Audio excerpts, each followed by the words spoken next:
JCBയോട് ഭയങ്കരമായിട്ടുള്ള സ്നേഹവും നന്ദിയും തോന്നിയൊരു സമയമുണ്ടായിരുന്നു. കാരണം മൊബൈൽ ഫോണൊക്കെ വാങ്ങിച്ചിട്ട് അതിലേക്ക് ഞാൻ സ്നേഹിക്കുന്ന പെൺകുട്ടിയുടെ കോളും പ്രതീക്ഷിച്ച് ഇങ്ങനെ ഇരിക്കും.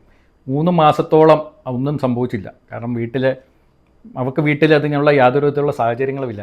പക്ഷേ ഒരു ദിവസം കോൾ വന്നു, എന്നെ അത്ഭുതപ്പെടുത്തിക്കൊണ്ട്. അപ്പോൾ കോൾ വരാൻ വേണ്ടിയിട്ടുള്ള കാരണം അവരുടെ വീടിൻ്റെ അടുത്ത് ഈ JCB പണിയാൻ വന്നു കഴിഞ്ഞ സമയത്ത് എല്ലാവരും കൂടെ അത് കാണാൻ വേണ്ടിയിട്ട് പോയി. ഇവളെന്നെ വിളിക്കാൻ വേണ്ടിയിട്ട് എന്തോ അസുഖത്തിൻ്റെ കാര്യം പറഞ്ഞ് വീട്ടിലിരുന്നു. അങ്ങനെയാണ് അവൾ പേടിയില്ലാതെ ഏകദേശം 10 മിനിറ്റോളം എന്നോട് ഫോണിൽ സംസാരിച്ചത്. അപ്പോൾ അതുകൊണ്ട് തന്നെ JCBയോട് ആ സമയത്ത് എനിക്ക് ഭയങ്കര സ്നേഹമായിരുന്നു. ഞാനീ പറഞ്ഞു വരുന്നത് 70, 80s ജനിച്ചിട്ടുള്ള ആൾക്കാർ അവരുടെ ഒരു പ്രണയത്തിൻ്റെ ഒരു കാലഘട്ടമാണ്.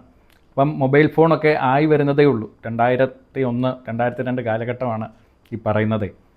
അപ്പം ആ സമയത്ത് നമുക്ക് നമ്മൾ സ്നേഹിച്ചിട്ടുള്ള പെൺകുട്ടിയുമായിട്ട് ബന്ധപ്പെടാൻ വേണ്ടിയിട്ടുള്ള കമ്മ്യൂണിക്കേഷനുള്ള സാധ്യതകൾ വളരെ കുറവാണ്. നാട്ടിൽ ഒരിടത്തു നിന്ന് സംസാരിക്കാൻ വേണ്ടിയിട്ട് പറ്റില്ല. എല്ലാവരും ശ്രദ്ധിക്കും, ചോദ്യങ്ങൾ പുറകെ വരും. പിന്നെയുള്ളത് ലാൻഡ് ഫോണിൽ വിളിക്കുക എന്നുള്ളതാണ്. പക്ഷേ പെൺകുട്ടികളുള്ള ലാൻഡ് ഫോൺ അവർക്ക് നേരിട്ട് കിട്ടാൻ വേണ്ടിയിട്ടുള്ള സ്വാതന്ത്ര്യമില്ല. ലാൻഡ് ഫോൺ എടുക്കാൻ വേണ്ടിയിട്ടുള്ള സ്വാതന്ത്ര്യമില്ല. അച്ഛൻ്റെയും അമ്മയുടെയും ഒക്കെ അതിഭയങ്കരമായിട്ടുള്ള ഒരു മേൽനോട്ടത്തിൽ മാത്രമായിരുന്നു അവരുമായിട്ടുള്ള കമ്മ്യൂണിക്കേഷൻ.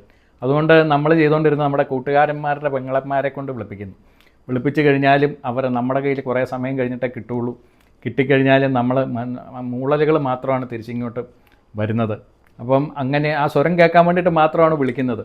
പിന്നെ ഇവർ ബസ് ഇറങ്ങി കഴിയുമ്പോൾ നമ്മൾ ബസ് സ്റ്റോപ്പിൽ പോയി ഇങ്ങനെ നിൽക്കും. നമ്മളിവിടെ നിൽപ്പുണ്ടെന്നുള്ള കാര്യം അവർക്കറിയാം. അപ്പം നമ്മൾ നിൽക്കുന്ന ഭാഗത്തേക്ക് അവരൊരു നോട്ടം, നമ്മൾ മാത്രം കാണുന്ന ഒരു കമ്മ്യൂണിക്കേഷൻ, ആ ഒരു സുഖം ഭയങ്കരമാണ്. പിന്നുള്ളത് പ്രേമലേഖനങ്ങളാണ്. ഈ പ്രേമലേഖനം തരാൻ വേണ്ടിയിട്ട് ഒരു ദൂതൻ കാണും. ആ ദൂതനെ നമ്മളെപ്പോഴും സന്തോഷിപ്പിച്ച് നിർത്തണം, എന്നാലേ നമ്മുടെ കാര്യങ്ങൾ നടക്കുകയുള്ളൂ. അപ്പം അങ്ങനെ ആ ഒരു പ്രേമലേഖനം കിട്ടിക്കഴിയുമ്പോൾ അത് നമ്മൾ കൊടുത്ത കത്തിനുള്ള മറുപടിയും കൂടെ ആയി കഴിയുമ്പോൾ അത് വായിക്കുമ്പം കിട്ടുന്ന ഒരു സുഖമുണ്ടല്ലോ, അത് ഇന്നത്തെ തലമുറയ്ക്ക് പൂർണ്ണമായിട്ട് നഷ്ടപ്പെട്ടു പോയെന്നാണ് ഞാൻ മനസ്സിലാക്കുന്നത്. ഇന്ന് മൊബൈൽ ഫോണിലൂടെ കമ്മ്യൂണിക്കേഷൻ അതിഭയങ്കരമായിട്ട് നടന്നുകൊണ്ടിരിക്കുന്നുണ്ട്. അതുകൊണ്ട് തന്നെ പണ്ടുണ്ടായിരുന്ന ഒരു വിരഹം ഇന്നത്തെ കുട്ടികൾക്കുണ്ടാകുന്ന എനിക്ക് തോന്നുന്നില്ല. പണ്ട് പ്രേമിക്കുന്ന ആ ആളുടെ മുഖം നമ്മൾ മറന്നുപോകും.